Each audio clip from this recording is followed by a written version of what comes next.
আজকের ভিডিও ক্লাসে আমরা চ্যাপ্টার 3 এর প্রথম যেই সৃজনশীল প্রশ্নটা সেটা নিয়ে বিস্তারিত আলোচনা করব। তাহলে এই প্রশ্নে আমাদের উদ্দীপকটা একটু লক্ষ্য করি আমরা, যে একটি মৌলের পরমাণুর মডেল আঁকার জন্য বলা হলে নবম শ্রেণীর ছাত্র ফরিদ নিচের চিত্রটা অঙ্কন করে, অর্থাৎ এই চিত্রটা যেখানে আমরা দেখতে পাচ্ছি যে কেন্দ্রে ধনাত্মক চার্জ এবং বাইরের দিকে ঋণাত্মক চার্জ, যাকে বলা হচ্ছে ইলেকট্রন। প্রশ্নগুলো হচ্ছে পারমাণবিক সংখ্যা কাকে বলে। এখানে দুটি পরমাণুর প্রতীক দেওয়া হয়েছে তার পারমাণবিক সংখ্যা এবং ভর সংখ্যা সহ এক্স ওয়াই নামে। এই পরমাণু দুটির নিউক্লিয়ন সংখ্যা সমান কিন্তু নিউট্রন সংখ্যা ভিন্ন, ব্যাখ্যা করো। গতে বলা হচ্ছে ফরিদের আঁকা চিত্রটি যে পরমাণু মডেলের, এখানে আসলে প্রশ্নটা একটু ভুল এসেছে, আমরা একটু ঠিক করে নিই এটা। ফরিদের আঁকা চিত্রটি যে পরমাণু মডেলকে নির্দেশ করে হবে, যেই পরমাণু মডেলকে নির্দেশ করে সেই পরমাণু মডেলটি বর্ণনা করো, এবং ঘতে বলা হচ্ছে যে অঙ্কিত চিত্র অনুসারে পরমাণু কেন স্থায়ী হবে না তা আলোচনা করো। তাহলে চলো দেরি না করে আমরা সমাধানে চলে যাই প্রশ্নটা। ক নম্বরে বলা হচ্ছিল যে পারমাণবিক সংখ্যা কাকে বলে। এটা তোমাদের সবারই জানা যে কোনো মৌলের একটি পরমাণুর নিউক্লিয়াসে যতটি প্রোটন থাকে সেই প্রোটনের যে সংখ্যাটা সেটাই হচ্ছে ওই মৌলের পারমাণবিক সংখ্যা। যেমন সোডিয়ামের ক্ষেত্রে তার পারমাণবিক সংখ্যা হচ্ছে 11, অক্সিজেনের ক্ষেত্রে 8 কিংবা হাইড্রোজেনের ক্ষেত্রে 1। এগুলো হচ্ছে তাদের পারমাণবিক সংখ্যা অর্থাৎ প্রোটন সংখ্যা। এখানে দুটি পরমাণুকে দেখে বলা হচ্ছে যে তাদের নিউক্লিয়ন সংখ্যা সমান কিন্তু নিউট্রন সংখ্যা ভিন্ন কেন। তো প্রথমেই আমাদেরকে জানতে হবে যে নিউক্লিয়ন সংখ্যা কী। মূলত ভর সংখ্যাকে নিউক্লিয়ন সংখ্যা বলা হয়, অর্থাৎ কোনো একটা পরমাণুর নিউক্লিয়াসে অবস্থিত নিউট্রন এবং প্রোটন সংখ্যার যে সমষ্টিটা বা যোগফলটা সেটাই হচ্ছে তাদের নিউক্লিয়ন সংখ্যা। আর আমরা যদি নিউক্লিয়ন সংখ্যা কিংবা ভর সংখ্যা থেকে প্রোটন সংখ্যাটাকে বিয়োগ করি তাহলে ওই পরমাণুতে আমরা নিউট্রনের সংখ্যাটা নির্ণয় করতে পারি। তাহলে খেয়াল করে দেখো যে এই দুটি মৌলের এক্স এবং ওয়াই মৌলের প্রোটন সংখ্যাটা কত, 29 এক্সের ক্ষেত্রে এবং ওয়াইয়ের ক্ষেত্রে 30, কিন্তু তাদের ভর সংখ্যা বা নিউক্লিয়ন সংখ্যাটা কত, 64, একই। তার মানে এবার যদি আমরা নিউট্রন সংখ্যাটা বের করতে চাই সেটা হচ্ছে ভর সংখ্যা মাইনাস পারমাণবিক সংখ্যা, তাহলে এক্স মৌলটার নিউট্রন সংখ্যা হবে 64 মাইনাস 29 অর্থাৎ 35, এবং ওয়াই মৌলটার নিউট্রন সংখ্যা 64 মাইনাস 30 দ্যাট মিনস 34। তাহলে আমরা দেখতেই পাচ্ছি যে যেহেতু মৌল দুটির পারমাণবিক সংখ্যা বা প্রোটন সংখ্যাটা ভিন্ন এবং তাদের নিউক্লিয়ন সংখ্যাটা হচ্ছে কি প্রোটন এবং নিউট্রন সংখ্যার যোগফল, তাহলে নিউক্লিয়ন সংখ্যা সমান অর্থাৎ ভর সংখ্যাটা সমান কিন্তু নিউট্রন সংখ্যা যথাক্রমে কত, 35 এবং 34। তাহলে পরমাণু দুটি নিউক্লিয়ন সংখ্যা বা ভর সংখ্যা সমান হলেও নিউট্রন সংখ্যাটা এখানে ভিন্ন হবে, যেহেতু তাদের পারমাণবিক সংখ্যা বা প্রোটন সংখ্যাটা ভিন্ন। এরপরে আমরা গ নম্বর প্রশ্নে চলে যাব, যে গতে বলা হচ্ছিল ফরিদের আঁকা চিত্রটি যে পরমাণু মডেলকে নির্দেশ করে, এখানেও ভুল এসেছে আসলে টাইপে, এটা যে পরমাণু মডেলকে নির্দেশ করে সেই পরমাণু মডেলটিকে বর্ণনা করো। তাহলে এখানে প্রথমে আমাদেরকে আইডেন্টিফাই করতে হবে যে এটা আসলে কোন মডেল, তাই তো।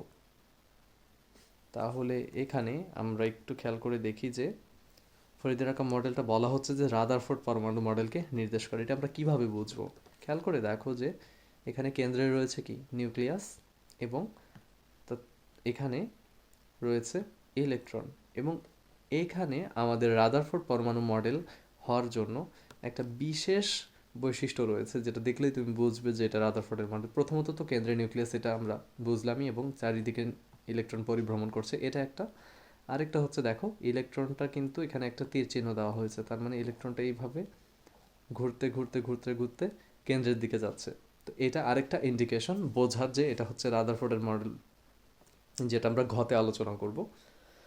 তাহলে এই মডেলটার বর্ণনা করতে বলা হয়েছে আমাদেরকে, তাহলে আমরা একটু বর্ণনাটা দেখি। যে এখানে পরমাণুর একটা কেন্দ্র রয়েছে এবং কেন্দ্রস্থলে কি ধনাত্মক চার্জ বিশিষ্ট ভারী যে বস্তু, যাকে আমরা বলছি কেন্দ্রটাকে আমরা বলছি কি নিউক্লিয়াস, যেখানে নিউক্লিয়াসে প্রোটন থাকে এবং নিউট্রন থাকে, আর নিউক্লিয়াসের বাইরে থাকে কে, ইলেকট্রন।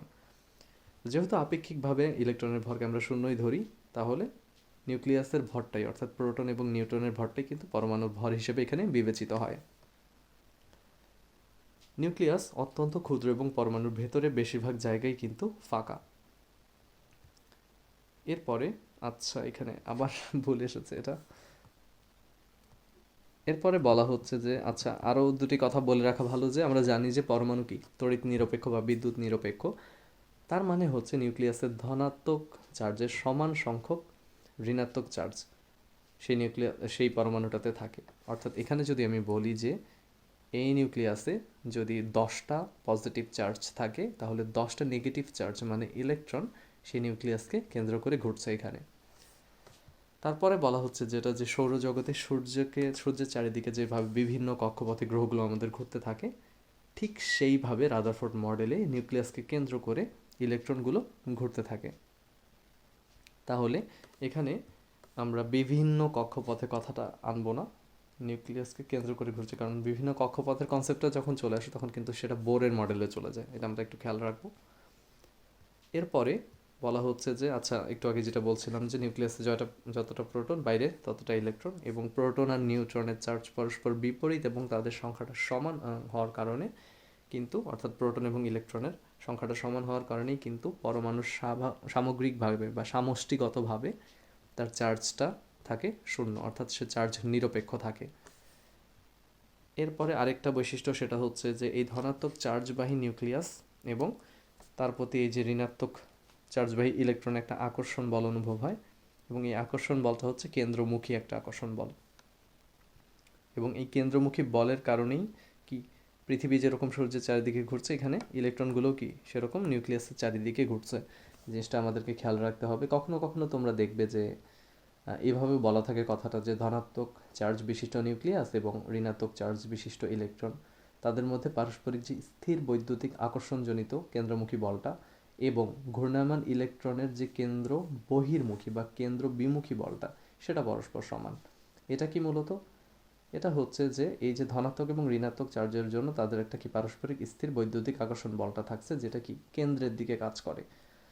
আর আরেকটা জিনিস কি, ইলেকট্রনটা যখন ঘুরতে থাকে তখন কি তার বাইরের দিকে চলে যাওয়ার একটা প্রবণতা সৃষ্টি হয়, যেটাকে আমরা বলি কেন্দ্র বিমুখী বল।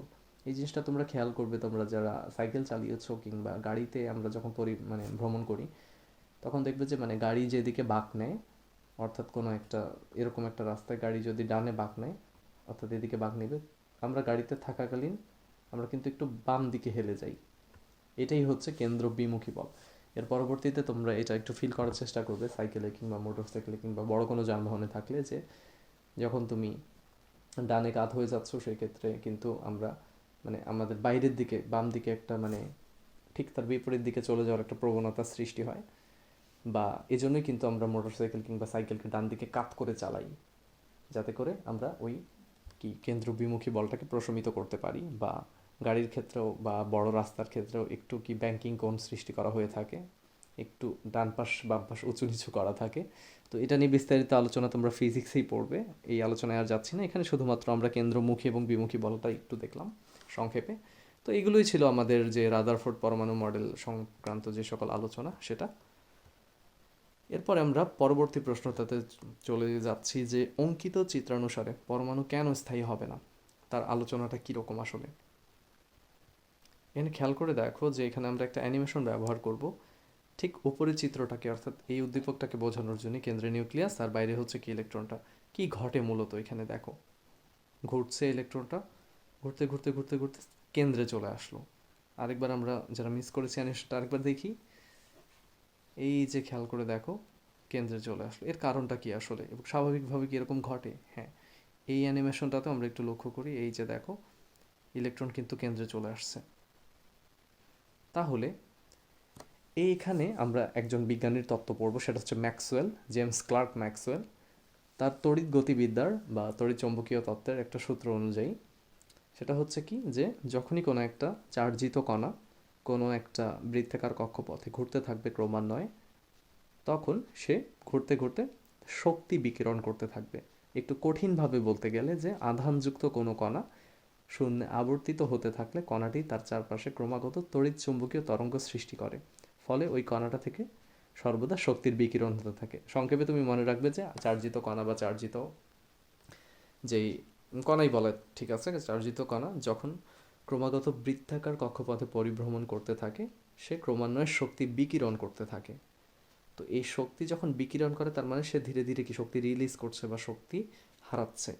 হারাতে হারাতে সে কি করে, এই যে দেখো, প্রথমে বৃহত্তম কি এই পরিধিতে পরিভ্রমণ করছিল, ধীরে ধীরে সে শক্তি হারাতে হারাতে তার শক্তি কমে যাচ্ছে, সে ধীরে ধীরে ছোট রেডিয়াসে, ছোট পরিধিতে পরিভ্রমণ করতে করতে বা ছোট ব্যাসার্ধে পরিভ্রমণ করতে করতে একসময় সে কি নিউক্লিয়াসের উপর আপতিত হয়ে যাচ্ছে। তাহলে রাদারফোর্ডের মডেলে কিন্তু প্রথম থেকেই বলা হচ্ছিল যে নিউক্লিয়াস আলাদা, ইলেকট্রন আলাদা, অর্থাৎ নিউক্লিয়াস থাকবে সবসময় কেন্দ্রে এবং আমাদের ইলেকট্রন থাকবে সবসময় বাইরে। তো যখন এই ঘটনাটা ঘটছে, এই যে নিউক্লিয়াসকে ইলেকট্রন বা ইলেকট্রনকে নিউক্লিয়াস থেকে আলাদা করে রাখা যে মডেলটা, সেটার কিন্তু আর অস্তিত্ব থাকছে না। কারণ ইলেকট্রন নিউক্লিয়াসের দিকে এগিয়ে যেতে যেতে কিন্তু অবশেষে নিউক্লিয়াসেই পতিত হয়ে যাচ্ছে। তাহলে এই জন্যই কিন্তু আমাদের এই অঙ্কিত চিত্র অনুসারে বা রাদারফোর্ডের মডেলের পরমাণুটা স্থায়ী হয় না। এটা কিন্তু রাদারফোর্ডের মডেলের অন্যতম একটি প্রধান সীমাবদ্ধতা।